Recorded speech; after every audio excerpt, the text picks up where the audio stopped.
আসসালামু আলাইকুম বন্ধুরা, কেমন আছেন সবাই? আশা করি ভালো আছেন।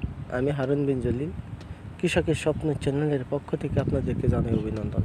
হ্যালো বন্ধুরা, কেঁচু বা ভার্মি কম্পোস্ট সার উৎপাদনের আরও একটি নতুন ভিডিও নিয়ে আপনাদের মাঝে চলে এসেছি।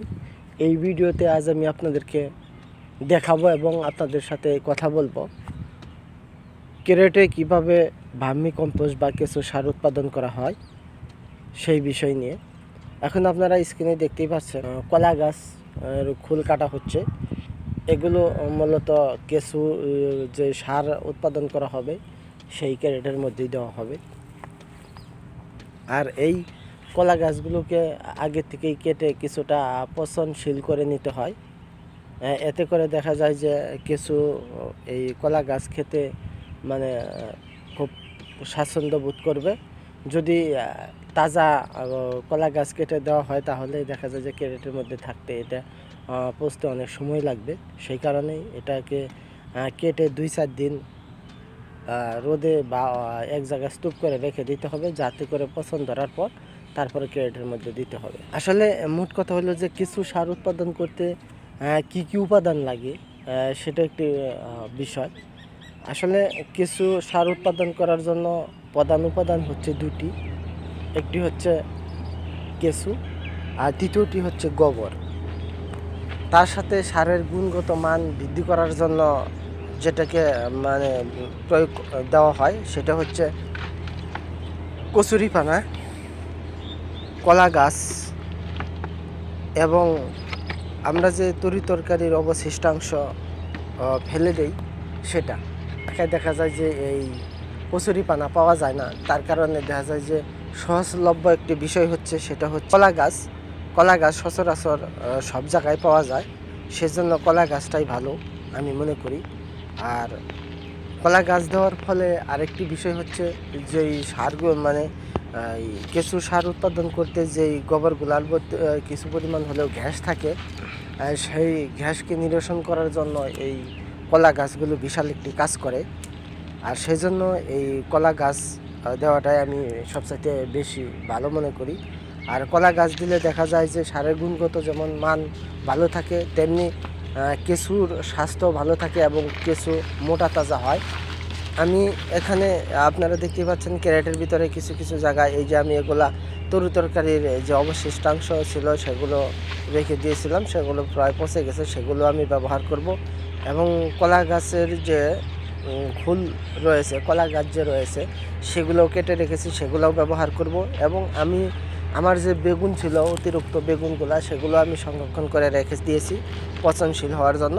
আমি সেগুলো ব্যবহার করছি, ইতিপূর্বে ব্যবহার করছি এবং কি ব্যবহার করব আপনারা দেখতে পাচ্ছেন।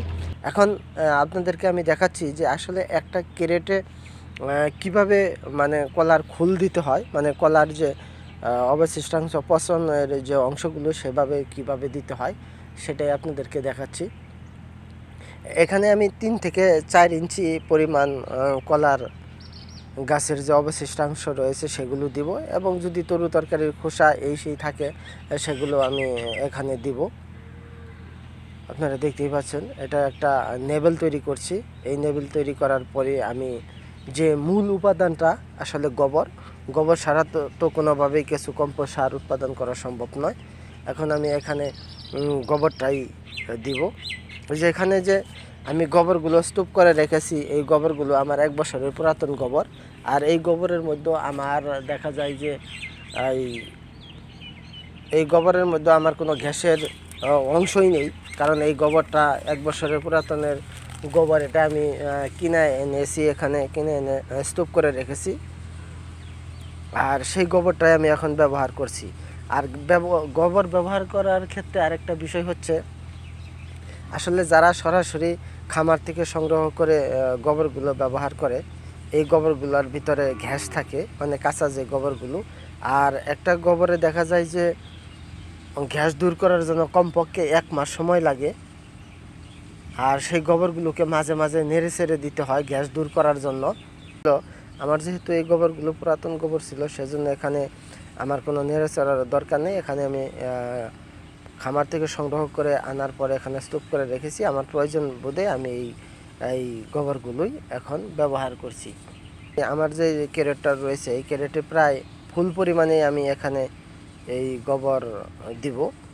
তবে দেখা যায় যে একটা ক্যারেটে গোবর 30 থেকে 28 কেজির মতো গোবর রাখে, মানে এর মতো ওজন হয়, মাপলে পারে। তবে এটাও আরেকটা বিষয় আছে, সেটা হচ্ছে যে গোবরের মধ্যে যদি জলীয় অংশের পরিমাণ বেশি থাকে মাপতে গেলে ওজনে বেশি আসবে, আর যদি জলীয় অংশের পরিমাণ কম থাকে তাহলে ওজনে কম আসবে। আর আমার এই যে স্তূপ করে গোবরগুলো রেখেছি এই গোবরগুলো একদমই প্রায় শুকনা, মানে শুকনা বলতে কি হাতের মধ্যে নিয়ে রাখলে পালে দেখা যায় যে মোটামুটি ধরনের দলা রাখে, কিন্তু চাপ দিলে যে নখের করগুলা রয়েছে করগুলোর মধ্য থেকে কোনো রকমের জলীয় অংশ বের হয় না। সেজন্য আমার এই ক্যারেটে ভরার পর আমি হালকা পরিমাণে কিছু করে পানি দিয়ে দেই, যাতে করে কেঁচু খাওয়ার জন্য মানে ভালো উপযোগী থাকে আর কেঁচু ভালোভাবে খেতে পারে। সেজন্য আমি কিছু পরিমাণের পানি দিয়ে দেই এই ক্যারেটগুলোর মধ্যে।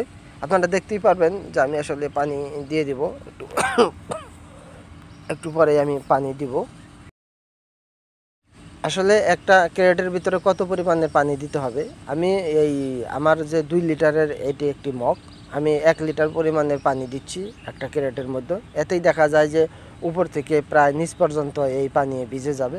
আর এই পানি দেওয়ার জন্য দেখা যায় যে কেঁচুগুলো সহজে তাড়াতাড়ি এই গোবরের মধ্যে প্রবেশ করবে, আর কেঁচুগুলো সহজেই খেতে পারবে। আর কেঁচু যেহেতু নরম খাদ্য খেতেই পছন্দ করে, সেজন্য আমি গোবরটাকে ভিজিয়ে নিচ্ছি।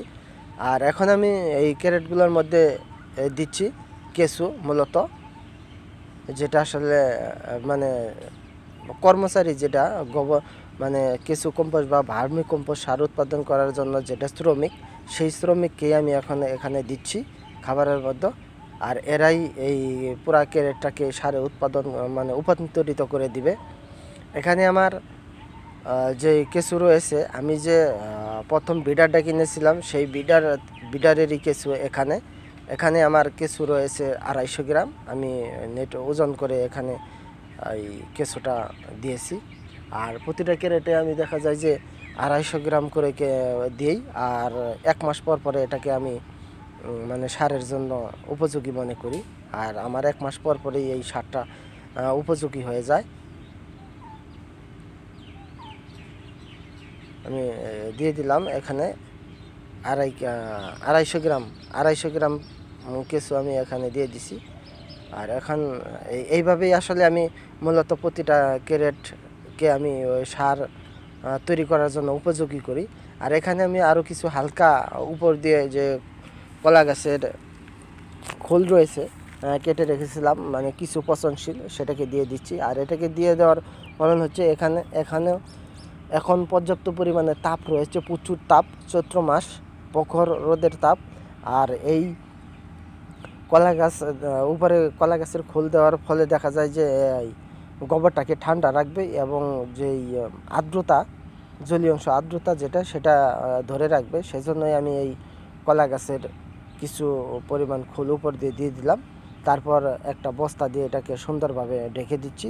প্রতিটা বস্তাকে আমি এইভাবে সুন্দর করে রেখে দেওয়ার পরে দেখা যায় যে সেখানে আমি নির্দিষ্ট পরিমাণের ক্যারেটগুলো রেখে দিই, সেখানেই এইভাবে ক্যারেটগুলোকে সংরক্ষণ করে রাখি।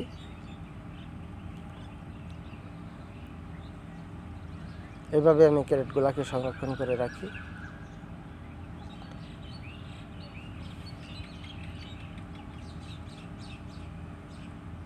তারপর দেখা যায় যে এই ক্যারেটগুলোকে সুন্দরভাবে ঢেকে রাখতে হবে, কারণ বিভিন্ন রকমের যেমন ওই বিভিন্ন রকমের কেঁচু খাদক কীটপতঙ্গ রয়েছে, যেমন ব্যাঙ, চিকা, ইঁদুর থেকে শুরু করে হাঁস মুরগি, এরা কেঁচু খেতে খুব পছন্দ করে। আর সেজন্য এই ক্যারেটগুলো এক জায়গায় স্তূপ করে রাখার পর ভালোভাবে নেট করে মানে যে ফিল্টার নেট রয়েছে সেই ফিল্টার নেট দিয়ে ঢেকে দিতে হবে। আর অবশ্যই আরেকটি বিষয় যেটা খেয়াল রাখতে হয় সেটি হচ্ছে পিঁপড়া। এখানে পিঁপড়ার উপদ্রব বেশি হয় ক্যারেটের মধ্যে, আর পিঁপড়ারা সবচাইতে দেখা যায় যে উঁচু স্থানগুলো বেশি পছন্দ করে। সেজন্য এই পিঁপড়াগুলোর আকর্ষী মানে স্থানই হচ্ছে এই ক্যারেটগুলো। আর ক্যারেটের মধ্যে তারা বাসা বাঁধে এবং কি এখানে তারা ডিম পারে। পিঁপড়া প্রতিরোধ করার জন্য মাঝে মাঝে যে পিঁপড়া নাশক রয়েছে সেগুলো দূর দিয়ে ছিটিয়ে সরিয়ে রাখতে হবে।